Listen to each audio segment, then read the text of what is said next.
पहचान है।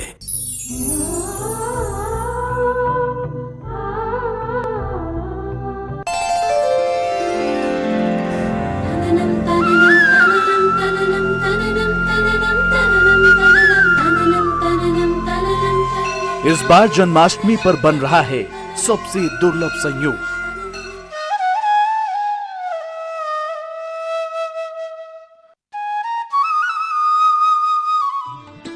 वैसा ही संयोग जो ऐसा बना था द्वापर युग में भगवान कृष्ण के जन्म लेने पर।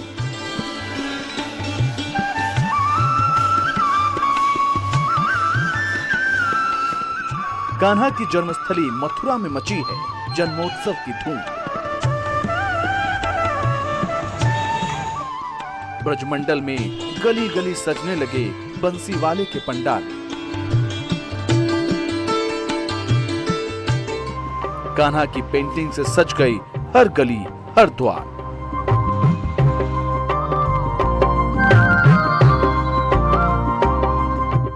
कन्हैया के जन्मोत्सव के लिए सुरक्षा के भी पूरे इंतजाम।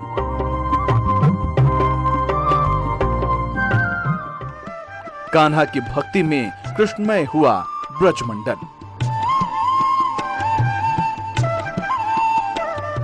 जन्माष्टमी पर नंदलाल की धूम, हाथी घोड़ा पालकी, जय कन्हैया लाल की। जी हां, तो मथुरा सज धज कर तैयार है। द्वापर युग वाली तस्वीर देखने को मिलेगी और इसी बीच सीएम योगी आदित्यनाथ कल मथुरा जाएंगे और कृष्ण जन्मोत्सव में शामिल होंगे। सीएम श्री कृष्ण जन्मस्थान पर पूजा अर्चना करेंगे। इसके अलावा कई और कार्यक्रमों में भी शिरकत करेंगे। ब्रज के विकास कार्यों की डॉक्यूमेंट्री भी देखेंगे मुख्यमंत्री। तो कल जन्मोत्सव के मौके पर, कृष्ण जन्माष्टमी के मौके पर सीएम योगी आदित्यनाथ मथुरा में होंगे, कान्हा की नगरी में होंगे।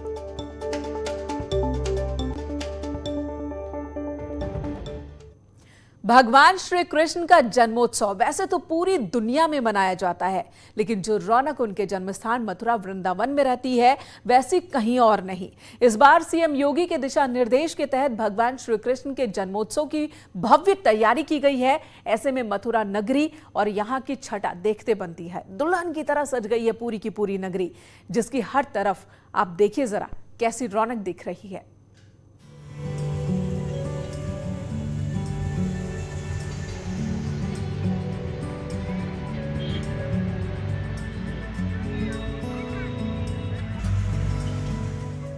भगवान श्री कृष्ण के जन्मोत्सव की यूं तो पूरी दुनिया में धूम रहती है, लेकिन भगवान कृष्ण की जन्मस्थली मथुरा में इसकी छटा देखते ही बनती है।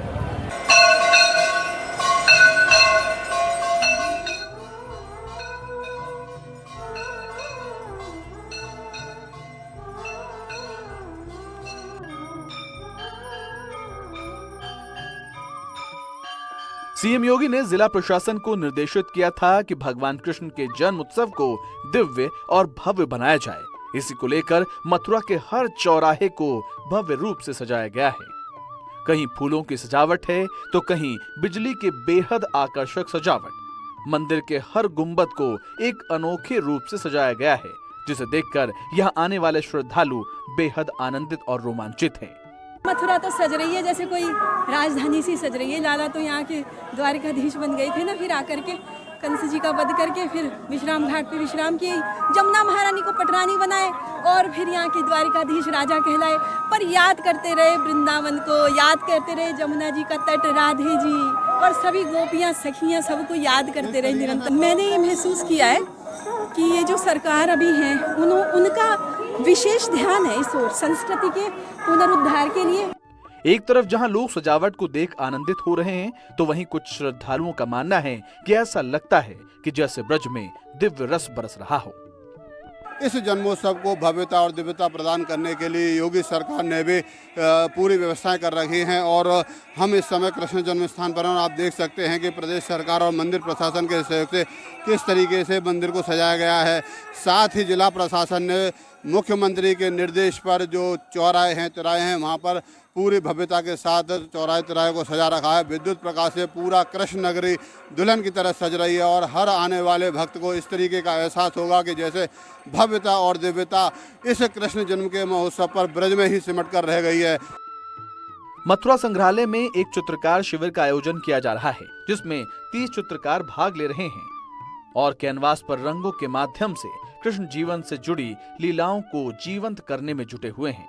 30 चित्रकारों में से 13 महिला चित्रकार हैं, जो दिन रात श्री कृष्ण लीलाओं से जुड़े प्रसंगों को कैनवस पर दिखाने में जुटी हैं। इन कलाकारों के जरिए तैयार की गई पेंटिंग को श्री कृष्णोत्सव में शामिल किया जा रहा है। इस चित्रकला प्रदर्शनी का बाहर से आने वाले श्रद्धालु भी दर्शन कर सकेंगे और कृष्ण लीलाओं को देख कृष्ण के जीवन से अवगत हो सकेंगे। प्रदर्शनी के लिए ये 30 कलाकार एकत्र हुए हैं, जो प्रदेश के विभिन्न स्थलों से हैं। ये 30 कैनवास पर कृष्ण के लीला के जो रंग हैं वो रंग दे रहे हैं और उन रंगों को जब ये पूर्ण कल हो जाएंगे, वो एक प्रदर्शनी के रूप में 29-30 को रामलीला मैदान में ये प्रदर्शित होंगे। इन कलाकारों के जरिए तैयार की जा रही ये पेंटिंग न सिर्फ जन्माष्टमी को भव्य और दिव्य बनाने के लिए रंगों से तैयार हो रही है, बल्कि कोशिश ये भी है कि इसकी छाप आने वाले श्रद्धालुओं के दिल में हमेशा बनी रहे। अब जाके मुझे एक बहुत अच्छा मौका मिला है कि मैं मथुरा आके श्री कृष्ण भगवान के ऊपर पेंटिंग बनाऊं और मैं इस समय अपने आप को बहुत भाग्यशाली समझ रही हूं कि मैं उनके सब्जेक्ट को लेके अपना वर्क कर रही हूं और मुझे लगता है कि इस बार मेरा जीवन जो है धन्य हो गया है। जिला प्रशासन के सहयोग से सड़कों की मरम्मत हो रही है, वहीं सड़कों के आसपास के इलाके को रंग से रंगा जा रहा है ताकि आने वाले श्रद्धालुओं को भव्य और दिव्य छटा दिखाई दे। श्री कृष्ण जन्माष्टमी के मौके पर 30 और 31 अगस्त की रात 12:05 के लिए सभी मंदिरों में घंटा, घड़ियाल और शंख बजेंगे। साथ ही रामलीला ग्राउंड में संस्कृति विभाग की ओर से सांस्कृतिक प्रोग्राम आयोजित किए जाएंगे। जन्मभूमि जाने वाले रास्तों पर भी 11 जगह छोटे छोटे स्टेज बनाए गए हैं, जहां कलाकार ब्रज संस्कृति और कृष्ण लीलाओं का मंचन करेंगे। साथ ही 11 जगह सेल्फी पॉइंट बनाए जा रहे हैं, जहां श्रद्धालु सेल्फी ले सकेंगे और ब्रज यात्रा को यादगार बना सकें। के सभी मुख्य स्थानों पर साज सज्जा के काम किए जा रहे हैं। मथुरा और वृंदावन के मुख्य चौराहों को सजाने का कार्य किया जा रहा है। जो मुख्य और प्रेमिनेंट घाट हैं, जिसमें कि विश्राम घाट है मथुरा में, केसी घाट है वृंदावन में और गोकुल में एक घाट है ठकुरानी घाट। इन 3 घाटों पर विद्युत सजावट भी की जाएगी। इसके अतिरिक्त जो मुख्य मंदिर हैं उसमें मंदिर का जो प्रशासन है, मंदिर में जो भी व्यवस्थाएं हैं, उनके माध्यम से, उनके सहयोग से उनकी सजावट उनके अपने द्वारा की जाए। श्री कृष्ण जन्माष्टमी की तैयारियों और सुरक्षा व्यवस्था को लेकर तैयारियां पूरी कर ली गई हैं। पुलिस प्रशासन की तरफ से कोई कोर कसर नहीं देखी जा रही है। श्रद्धालुओं को कोरोना गाइडलाइंस का भी पालन करने के निर्देश दिए गए हैं। साथ ही श्री कृष्ण जन्मभूमि पर सुरक्षा व्यवस्था के पुख्ता इंतजाम रहेंगे।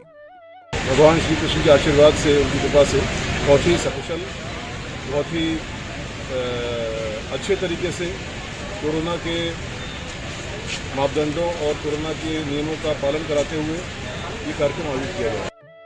श्री कृष्ण का जन्मोत्सव ब्रज में 3 दिन मनाया जाएगा। 31 अगस्त तक ब्रज में कान्हा के जन्मोत्सव की धूम रहेगी। उत्सव को खास बनाने के लिए साफ सफाई के साथ तिराहा, चौराहों पर कलाकृतियां और झांकियां देखने को मिलेंगी। साथ ही सभी मंदिरों और सार्वजनिक जगहों पर फूलों और बिजली की विशेष सजावट की गई है।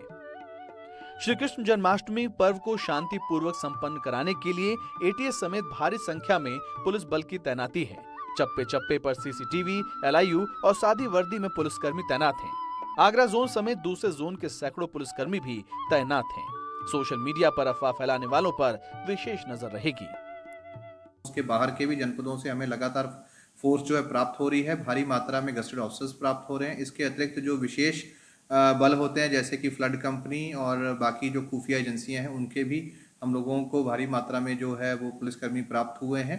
सोशल मीडिया के ऊपर विशेष नज़र रखी जा रही है। कोई भी ऐसा व्यक्ति यदि इस प्रकार की कोई अराजकता फैलाता है, कोई डिस्टर्बेंस फैलाता है या कोई अफवाह फैलाने की कोशिश करता है, तो उसके ऊपर कठोर दंडात्मक कार्रवाई की जाएगी। मथुरा वृंदावन को दुल्हन की तरह सजाया गया है।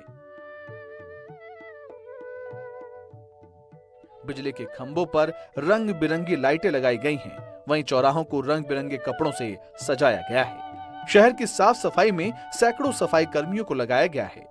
सड़कों की रंगाई पुताई का काम भी लगभग पूरा हो चुका है। वहीं कोरोना प्रतिबंधों का सख्ती से पालन करने और कराने का भी आदेश दिए गए हैं। न्यूज़ 18 के लिए ब्यूरो रिपोर्ट।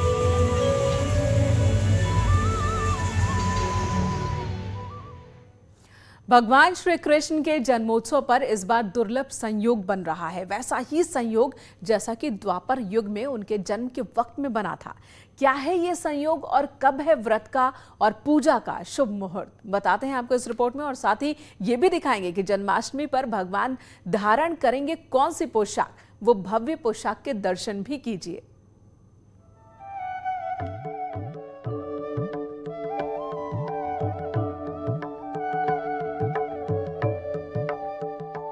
श्री कृष्ण जन्माष्टमी पर्व पर श्री कृष्ण जन्मस्थान पर भगवान को भव्य दिव्य पोशाक धारण करवाई जाएगी और उनका मनोहारी श्रृंगार किया जाएगा। श्री कृष्ण जन्मस्थान सेवा संस्थान के जरिए श्री भागवत भवन में राधा कृष्ण की युगल छवि के लिए भव्य दिव्य पोशाक निर्मित करवाई गई है। इस भव्य दिव्य पोशाक को रेशम जरी शिल्प आदि से निर्मित किया गया है। श्री कृष्ण जन्माष्टमी के दिन ठाकुर जी इस भव्य पोशाक को धारण कर अपने भक्तों को मनोहारी दर्शन करवाएंगे। 30 अगस्त को श्री कृष्ण जन्म महोत्सव के पुण्य दिवस पर वेणु मंजीरिका कुंज में विराजमान होकर भगवान इसी दिव्य हरि चंद्रिका पोशाक को धारण करके भक्तों को दर्शन देंगे। इस वर्ष रेशम, जरी, सिल्क आदि के संयोजन से बहुत ही दिव्य पोशाक का निर्माण किया गया है। साथ ही भगवान की श्रृंगार की सामग्री, श्रृंगार की वस्तु भी अद्भुत और अत्यंत मनोहारी बनी है। भगवान के प्राकट्य के समय भक्तों के हृदय में जो भावना होती है, जो भक्ति का भाव होता है, भगवान के स्वरूप के दर्शन करने की लालसा होती है, उनकी भावनाओं के अनुरूप उनको श्री ठाकुर जी के दर्शन प्राप्त हों, इसी भाव को हृदयंगम करते हुए इस दिव्य और भव्य पोशाक का निर्माण मुख्य रूप से ब्रज के कारीगरों के द्वारा कराया गया है। इस बार एक ही दिन जन्माष्टमी का त्योहार मनाया जा रहा है। शास्त्रों के मुताबिक भगवान श्री कृष्ण के जन्म के वक्त विशेष ज्योतिषी संयोग बना था। ऐसा संयोग इस बार भी बन रहा है। भगवान श्री कृष्ण का जन्म भाद्रपद कृष्ण पक्ष की आधी रात्रि, अष्टमी तिथि, रोहिणी नक्षत्र और चंद्रमा के वृषभ राशि में गोचर होने पर हुआ था। ज्योतिषियों के मुताबिक इस बार भी जन्माष्टमी का संयोग वैसा ही बन रहा है जैसा द्वापर युग में भगवान कृष्ण के जन्म लेने पर बना था।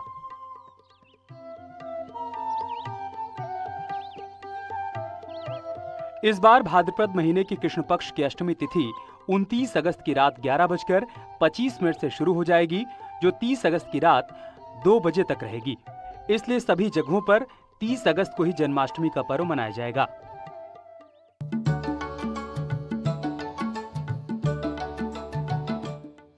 जन्माष्टमी पर रोहिणी नक्षत्र 30 अगस्त की सुबह 6:39 पर रहेगा। ऐसे में जन्माष्टमी की पूजा का शुभ मुहूर्त 30 अगस्त की रात 11:59 से रात 12:44 तक रहेगा। द्वापर युग में भगवान श्री कृष्ण का बुधवार को रोहिणी नक्षत्र में अष्टमी तिथि को रात्रि काल में अवतार लेने का प्रमुख कारण उनका चंद्रवंशी होना है। श्री कृष्ण चंद्रवंशी हैं और चंद्रदेव उनके पूर्वज हैं। बुध चंद्रमा के पुत्र हैं, इसी कारण चंद्रवंश में पुत्रवत जन्म लेने के लिए बुधवार को चुना। भगवान श्री कृष्ण चंद्रवंशी हैं, चंद्रदेव उनके पूर्वज हैं। चंद्रमा का पुत्र बुध है। भगवान श्री कृष्ण को चंद्रवंश में पुत्रवत जन्म लेना था, इसलिए उन्होंने बुधवार को चुना।